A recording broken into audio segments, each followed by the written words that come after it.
Hi, people. I want to talk a bit about social media. I may have covered this, well, I almost certainly have covered this subject before, but it is, after all, one of the things that really shapes the modern world in terms of social communication, interaction, and really activity. Now, I spend a lot of time on social media. I spend a lot of time on Facebook, obviously YouTube. Less so on Twitter and Instagram, but I do use them. So yeah, basically, I think that there's sort of been this conclusion reached that it's all toxic and it's all bad. And I would push back a little bit against that idea because I think sometimes social media, this collective idea of social media, can be scapegoated a little bit. I'll give a recent example of this. Last year in the UK, we had an MP murdered, um, Sir David Amess. And in that attack, immediately there was talk about the influence of social media. Now, it turns out his attacker was an Islamist um, who was angry about the things Islamists are angry about, but there was no sufficient evidence that social media had inspired the attack. It was the ideology that inspired the attack. Now, I suppose you could argue that social media gives a platform for dangerous ideologies to flourish, and there might be some truth in that.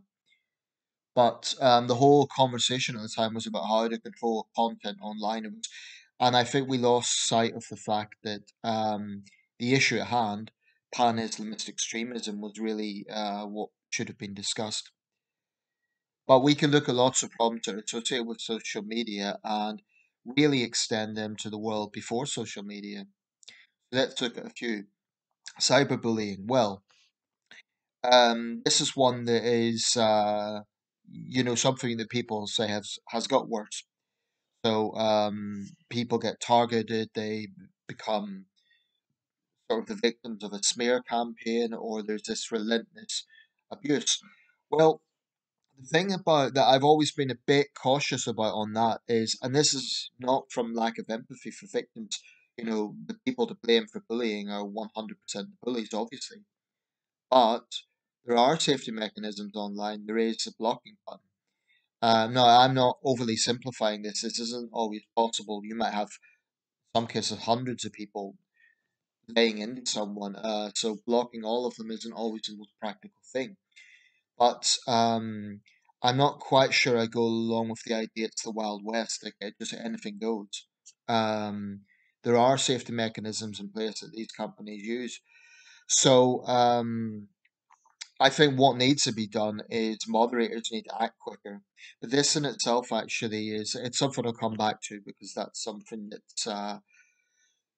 that warrants a bit of discussion and a bit of analysis. But let's look at some other things. So, ghosting. This is something I've been subjected to. It's been one of the most challenging experiences of my life. But this video is not about ghosting. It's about whether social media plays a role or not. Well, ghosting, this idea of just cutting off all contact with people without explanation, particularly in a romantic context.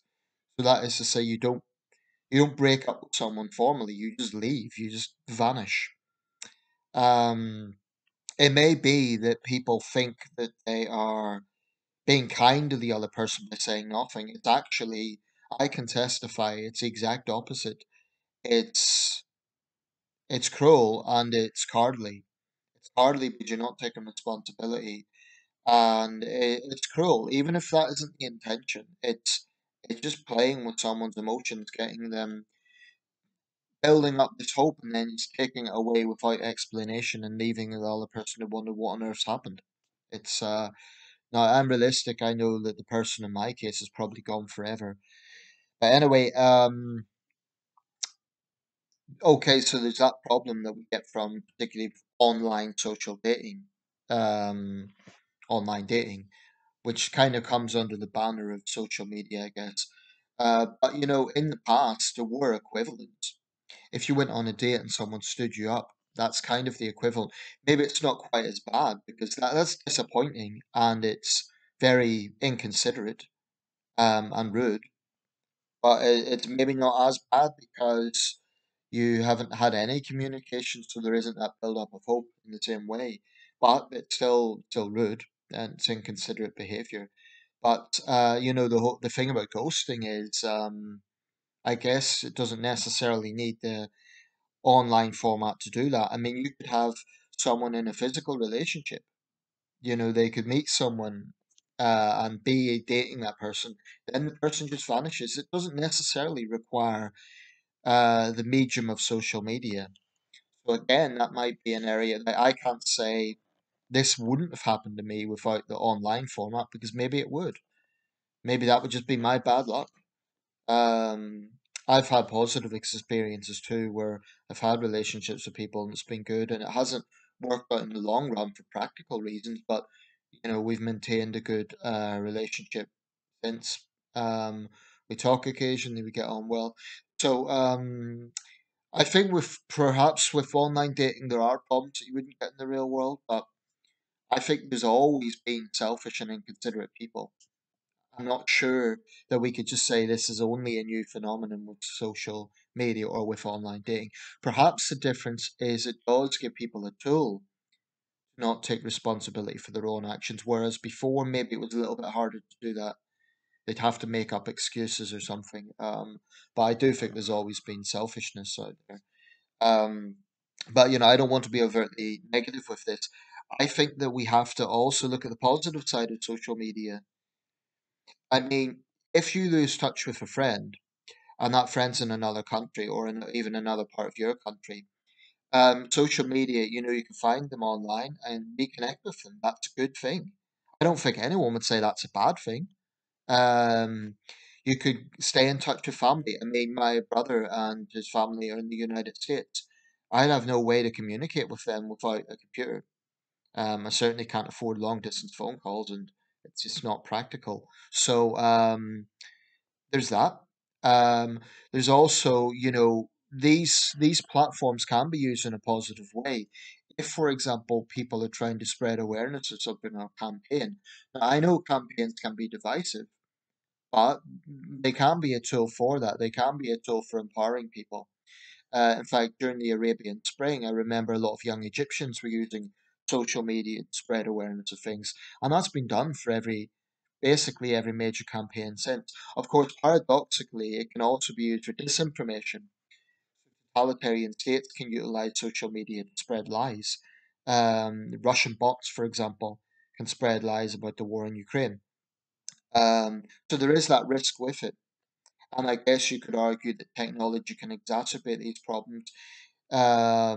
Whereas armed conflict before the 21st century was quite a different beast. It took different forms, but there was always propaganda. That was always an aspect of war, always. Going way, way back to antiquity, probably. But I guess you could argue that the battlefield has now extended online. Um, there's that. But I just think that going forward, I mean, there's been this whole debate about Elon Musk's takeover of Twitter. One thing about that, by the way, a lot of these people who think, oh, well, it's going to be a free for all, and, they think it's going to be a bloody nose to the left. Musk himself has said there's not going to be any immediate decisions on moderation. They might be disappointed. Musk might not go as far as they would like him to. So they might actually be disappointed at what's happened. Um, in the end of the day, Musk is a businessman. He is not going to do something that's going to polarize advertisers. So, and he's an entrepreneur and he's very smart. So he's not going to do something that will polarize advertisers. That's something to consider, because I think some people have this idea, oh, I was banned from Twitter because of whatever the reason that we're banned. Oh, well, Musk is going to bring me back. I don't think it's necessarily going to work like that. He himself has said, or his PR people have said, it isn't going to be a case of, he understands it's serious, and he's not going to conduct his ownership of Twitter the way he sends his own tweets, for example. Um, I would just conclude that social media isn't all bad, and I think I'd be a hypocrite if I was to overtly criticize it, because I use it extensively. I do. I mentioned, by the way, the issue of moderation. Now, that's something that's worth considering. On YouTube, you can find some videos. They're all in disguise for safety reasons, but moderators of these big social media giants and YouTube, for example, sometimes they see some truly horrendous things. They see some um, really unpleasant crimes. They see child exploitation. They see some truly horrible things, and in some cases they've complained anonymously. I think this was on Vice News actually. There was a segment about where they took action against. Now, don't quote me on this. It may have been YouTube or another site. I don't want. That's not on the record because I can't recall exactly. But there were some employers of a major technology firm. They were the moderators, and they complained that they were not really given the tools to deal with this because basically they were dealing with a sort of form of post-traumatic stress disorder, eh, something similar to if you had firefighters or police officers who were dealing with death and they needed counseling for particularly harrowing cases. These people were seeing terrorist videos, serious organized crime, some of the darkest things of human nature, and they were having to monitor this and moderate it. And they're trained to sort of make themselves immune to it. And the company in question, I don't know if it was YouTube or another company, told them that if it got too much, they could have breaks. But other than that, there wasn't really extensive supervision. There wasn't extensive training of for what to prepare. Um, but I've mixed feelings about this. I mean, I certainly think if you're expecting people to monitor this stuff, you need to give them training to prepare for it. On the other hand, one of the main critiques of social media is there is a lack of consistency. Now, I have been censored, sometimes because perhaps I used slightly colourful language, but I can honestly, hand on heart, say I have never ever threatened anyone. I've never shared graphic content. Um, I think I got censored once because I lost my temper and I think I used a bad word, but I'd never threatened anyone. And in a way, it bugged me because I was actually responding to a false allegation made against myself. Someone smeared me as a racist. And I reacted strongly because it's just not true. And I think I called them some names, but I got censored. And there was no consideration of the context in which that was written in. I've also seen clear Islamist material that's anti-Semitic, misogynistic, and there's been no action against that. So I think one of the biggest things that these social media companies have to address is if if people collectively agree that there has to be some sort of moderation, I think there has to be consistency. There cannot be this perception, and this is one of the main claims against social media companies that they're biased to the left.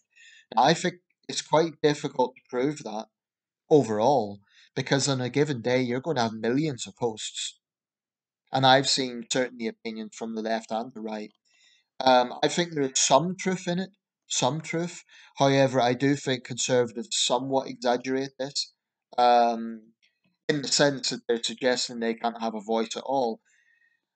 I think that's an exaggeration. I have seen some very conservative views online and seen some very pro-Trump views online, pro-Brexit views online, you name it. So I think they're exaggerating the level of bias, but I think there is bias out there. But it's kind of like the same accusation that's put against big news corporations. Um, like the BBC, for example, the new Director General has been really, really strict on this idea of impartiality. Some employees have complained about that and they've said it's not realistic to be absolutely 50-50. Um, it gets into also a question about journalism. Is it a job of a journalist to tell the truth or is it a job of a journalist to be absolutely neutral? I would say it's more important to be truthful. Now, let's take a war situation, for example. If you have one side that has clearly committed an atrocity against civilians, and there is empirical evidence for that. You can absolutely, unquestionably trace the source of that atrocity to one party over the other. It's kind of ridiculous saying, well, we don't really know what happened. Both sides are guilty, or both sides are to blame, or something like that. Clearly, that would be absurd. So the idea of absolute neutrality strikes me as naive as absolute free speech. I don't think it's possible to be absolutely 50-50 smack bang in the middle with everything, because there will be occasions where there's empirical evidence that one side is an aggravator or an instigator and another side is a victim. Not in every case, but so this idea of absolute neutrality is not always realistic. But I do think it's important to have some degree of consistency.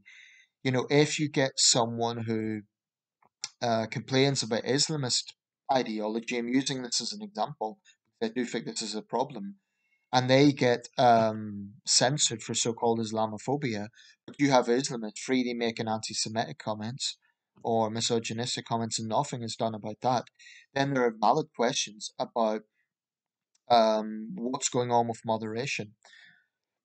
I think that moderators, they don't have an easy job, but they have to use common sense. And I don't think that common sense is always applied. Now, the videos I saw on YouTube, I did feel for those people, but to say we're dealing with some truly awful things. I'm not talking so much about those extreme cases where people have to moderate terrorist content or serious crime content. I'm thinking more in terms of just, words, really. I think there needs to be more consistency. And I do think what I would like to see on Facebook is an explanation as to why people are being censored. I think people have a right to know. Like, I mean, let's say this is just throwing it out there. Let's say you join a paid subscription site, like a dating website, for instance, and someone reports you and you wonder, what the hell have I done? And then they say you violated our community guidelines, so you're no longer, like, you're kicked off the site. But let's say you've already paid money for that. Now, I think it's fair and it's reasonable to explain to the person why that's happening, so they can appeal. That seems reasonable to me. That's not my own experience, but it's something that, I know that it is a policy that is used on some sites. I just think if you're going to penalize someone, it seems reasonable and fair to me to explain why. Otherwise, how can they even defend themselves? How can they explain the context? How can they say, well, this is only because the other person was. Now, I'm not saying that the company in question should go along with their excuse, but I think people should have the right to defend themselves, especially if they've already paid for the service. Um, so, in conclusion, I think sometimes there's a bit too much negativity actually about social media. It's really not all bad. We can connect with people, we can spread knowledge, we can campaign, we can even chill out, we can play games online and so on. So it's really not all bad. Um, I would just say we need to exercise a degree of caution and not be overly reliant on any technology. I'm a big believer in not being overly reliant on technology. Although I personally use these sites a lot, I'm acutely aware that I don't want to be reliant on them. Okay, so I think it's healthy now and again. I've mentioned this before. Just go for a walk. Don't bring your phone. Bring your keys, obviously, but don't bring your phone. No technology, no distractions. Just get into the fresh air, the real world. It's extremely important. I think it would be very sad if we end up in a world where everything is based on technology. Um, you want to read, get a book, ink and paper, read it without any technological distractions. Um, this is a book, okay? That's a book. Read it. Write down notes, write a diary, keep a diary. There's a lot of things that don't involve technology. So I think that's very important. Same time, we can utilize technology for positive reasons. But I would just respectfully say to the moderators of these groups, they need to show consistency.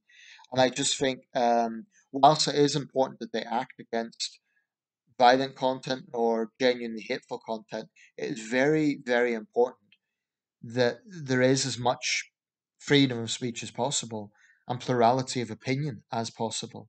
Otherwise, you get into a situation where they're going to be accused of bias, they might say it's not the case, but they will be accused of it, and then they'll have to go under the defensive, and it builds up animosity and mistrust, even conspiracy theory. So about the nature of these big companies, but we'll see what happens. In the future, if there's going to be some radical changes, or if this is like an on-chain base, it's just going to get out of control. I, I'm just sort of middle ground in terms of how I view it. I think there are negative sides to it, unquestionably, but I don't think it's all bad, and I don't really go along with this idea of just scapegoating social media for all of today's problems, because problems have always existed in society.